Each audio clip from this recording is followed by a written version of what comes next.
கன்னியாகுமரி மாவட்ட கடற்கரை கிராமங்களிலிருந்து அரிய வகை மணலை பிரித்தெடுக்க முயலும் திட்டத்தை கைவிடக் கோரி மனித சங்கிலி போராட்டம் நடைபெற்றது. மிடாலம் முதல் நீரோடி வரை உள்ள பகுதிகளில் அரிய வகை மணலில் இருக்கும் அணுக்களை பிரிப்பதற்கான உரிமையை மத்திய அரசிடமிருந்து பெற்ற தனியார் நிறுவனம் மண் அள்ளும் பணியை தொடங்க வரும் 1ஆம் தேதி பத்மநாபபுரம் கோட்டாட்சியர் அலுவலகத்தில் மக்கள் கருத்து கேட்பு கூட்டம் நடத்தப்போவதாக அறிவிப்பு வெளியிட்டது. இதற்கு எதிர்ப்பு தெரிவித்து ஆயிரக்கணக்கான மக்கள் சாலையின் இரு புறங்களிலும் திரண்டு நீண்ட வரிசையில் மனித சங்கிலி அமைத்தனர். அரிய வகை மணல் அள்ளும் திட்டத்தை கைவிடக் கோரி கோஷங்கள் எழுப்பினர்.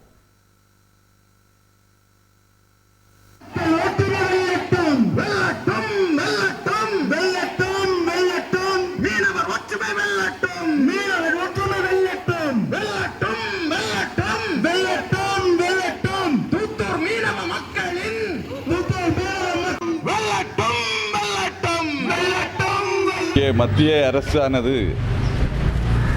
கனிம வளம் அகழ்வு செய்கின்ற ஒரு மாஜை வேலையை சொல்லி மீனவர்கள் வாழ்வாதார பகுதியில் 1144 ஹெக்டர் அளவுக்கான நிலப்பரப்பை ஒரு மனிதன் வாழ வழியில்லாத ஒரு நிலப்பகுதியாக மாற்றும் ஒரு தீய ஒரு திட்டத்தை அமல்படுத்த முயற்சி செய்கின்றது.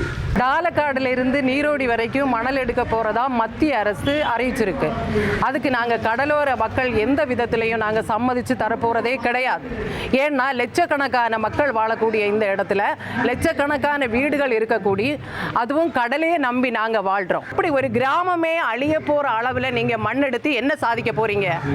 தரவே மாட்டோம். என்ன எதிர்ப்புகள் வந்தாலும் எந்த எல்லை வரைக்கும் நாங்க போராடுறதுக்கு தயாரா இருக்கிறோம். உங்களுடைய தூத்தூர் பகுதியில் இருக்கிற மணலை எடுக்கிறதுக்கு யாருக்கும் எந்த அதிகாரம் இல்லை, உரிமையும் கிடையாது. இந்த கடற்கரை மணலை எடுப்பதற்கு நாங்கள் எந்த விதத்திலும் நாங்கள் விட்டு கொடுப்பதில்லை.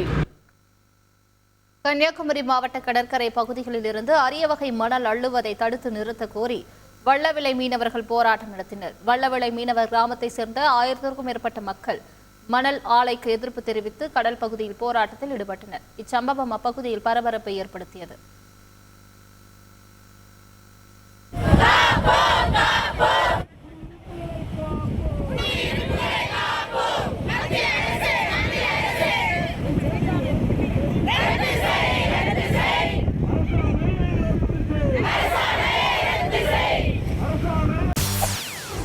செய்திகளை உடனுக்குடன் தெரிந்து கொள்ள உடனே சப்ஸ்கிரைப் பண்ணுங்க.